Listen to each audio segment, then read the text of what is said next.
Hi guys, today I'm going to feature one of the games of our Grandmaster Pondini, who's my very good friend. Obviously he doesn't have a, well obviously he doesn't have a Grandmaster title yet, but he's getting there, he's definitely getting there, and yeah, he's been an amazing person, so I owe him some video from the past, so I was thinking why not start with him and get one of its latest games featured in our videos. So white is Pondini and black is RHJ from United Kingdom. So it's Boston Tea Party. So Pondini loves this move knight f3 and he studies it a lot. We are going into the Reti Opening, and with knight f3 comes usually it's c4. Pondini is a big theoretician, so he knows exactly what to do, what he wants to achieve in those openings. e3 is keeping an eye on our c4 pawn. Black is putting some pressure on the knight, which can be always resolved with a quick h3, but bishop e2 is going to do that. I personally would like to kick the bishop first and see where it's gonna go. My ideal scenario would be if I kick the bishop and he takes here, I'll play queen f3. Now he takes here, which is again bad. I got two pieces out and this queen is not going to be kicked as usually as I say. Black is going to play knight d7 and I'll checkmate him with bishop f7. So this is how I would wish my game to go. However, let's go back to earth. Now, okay, I see what black did, and now maybe he can take here and hold on to the pawn, but it's not going to be so simple. These positions are always very easy to undermine. But one thing that you need to notice that white already castled, has bishop on f3, whilst black has a solid pawn structure, but didn't start getting his pieces out yet. So the best move probably would be bishop d6, and then maybe start getting this knight out. You know, Pondini probably likes this type of thing. So b3, bishop b2, starting to put pressure on the king side as well. But we will see what's going to happen. Bishop c5 is one of those unhealthy looking moves. Why? Because we have always chance to kick this bishop from d4. Also, this bishop is not really doing much here, so maybe doing move like a3 and then b4 will actually give us also some time in the future. We can also take here, and albeit it's not doing anything, it's also one of the positions that you can play for. Pondini goes quickly for tempo, so he hits the bishop. But then again, I have to ask, what are you going to do here? Maybe Pondini's idea might be to play e4, maybe open up the position, and that way the bishop will get out. And that you simply achieve by playing knight c3 and then e4.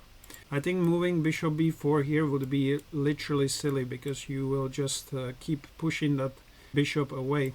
So bishop b6, maybe Pondini can lock the bishop in, but I don't like this type of pawn structure.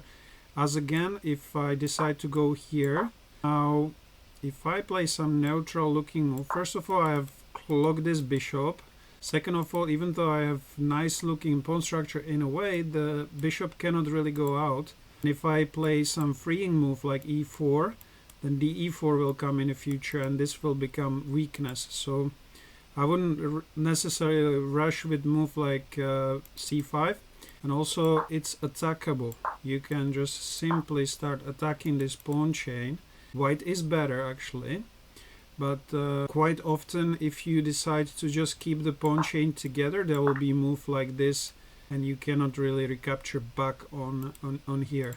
But there's some reason why this doesn't work for black very well, and maybe that reason is that after you play b4 and a5, maybe you have move like b5, and it seems to be the good move in here. So anyway, let's go back. So after bishop e2, e6 castles, white now has a slight advantage. Bishop c5 is adding to his advantage. Now bishop d2 is probably a good move heading for this diagonal. I personally would somehow prefer knight c3 and e4. It's not as simple to do now, because if we take, then this pawn is going to be hanging from those two pieces. So I like the idea of bishop d2. Maybe I'll play knight c3 first, but maybe it's also true that the knight belongs more to d2 than anything else. Now also, if this pawn gets captured, it's very simple to retake the pawn by move like queen c2. So Pondini must know this. Wow, so this looks bad for white, for black, sorry, and I cannot see 100% why, but I would reckon that if we take here, you take here, and then comes bishop c3, you are most likely going to win this pawn. So let's see what happened. Takes on d5. That makes sense as well, because you have to recapture with a pawn, and after bishop c3 you are forced to play knight f6. It's not losing a pawn yet, but this pawn on d5 is going to be really weak. So I like Pondini's play. Queen to a4. Am I missing something here? I think knight c6 is the most natural response here. Bishop c3, as I said, hit that thing there. I don't think queen a4 was necessary, but maybe there are some transfer onto this kingside when white wants it. So not necessarily a move I would like to play, but it's a move. It's a move nevertheless, and I wouldn't give this bishop so easily in order to try and win this pawn. But truth to be told, black has to take here. White can play... Oh, knight c3 is also not so simple, because... Oh, you can take on d5 then. Okay, I see it now.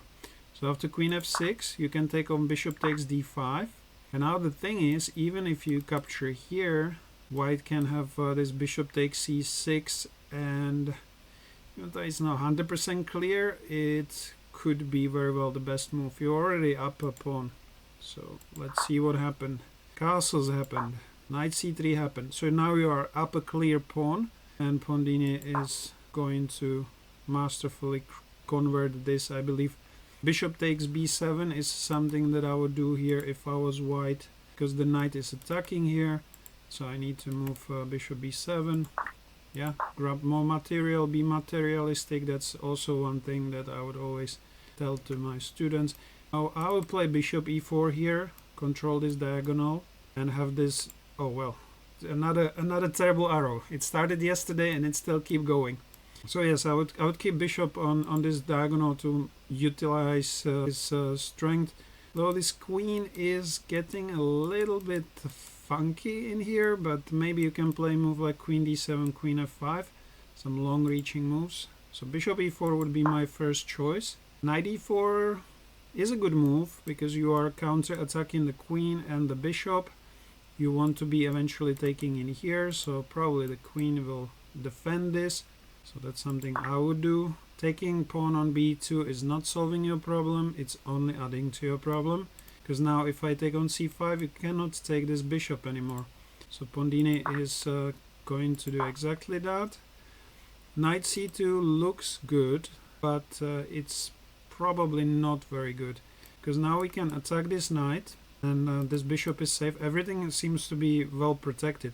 We can also maybe play rook to b1. It doesn't matter, because this is not a big of a threat. And I think after rook b1 actually, rook b1, queen c3, then there is move knight to e4.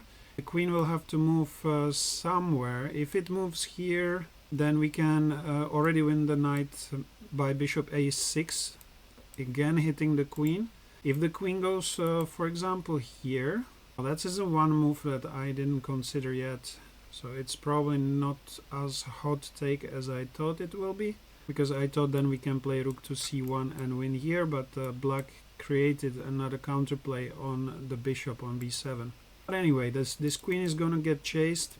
Maybe rook to c1 is actually a better idea, because you are threatening to win this knight. Yeah, and if the knight moves here, then rook b1 is going to win it. And if the knight moves here, well, it's still not gonna be clear. I was just wanting more material. That's naturally what I want. So we are going to have a look what's happened in the game. Queen e5 counter-attacking the knight, which is perfect, but is simply I will just grab this knight for free again. Queen c7. Now I can start moving my pieces away. start offering trades. So bishop e4 would be my choice. Rook b2 is also a good choice. Now black maybe thought that if you take here, I can take here, but both takings are possible. I prefer obviously rook to b7, so the queen will have to start the dance. But knight takes b7 is also fine because you are protecting here, so you can trade the queens and go into a winning endgame. Rook b8 is a good looking move, but I would probably play something funny like rook d1 because this knight is untapped for various different checkmates. So maybe actually the best move would be rook to c1, threatening that checkmate straight away. So that's what I...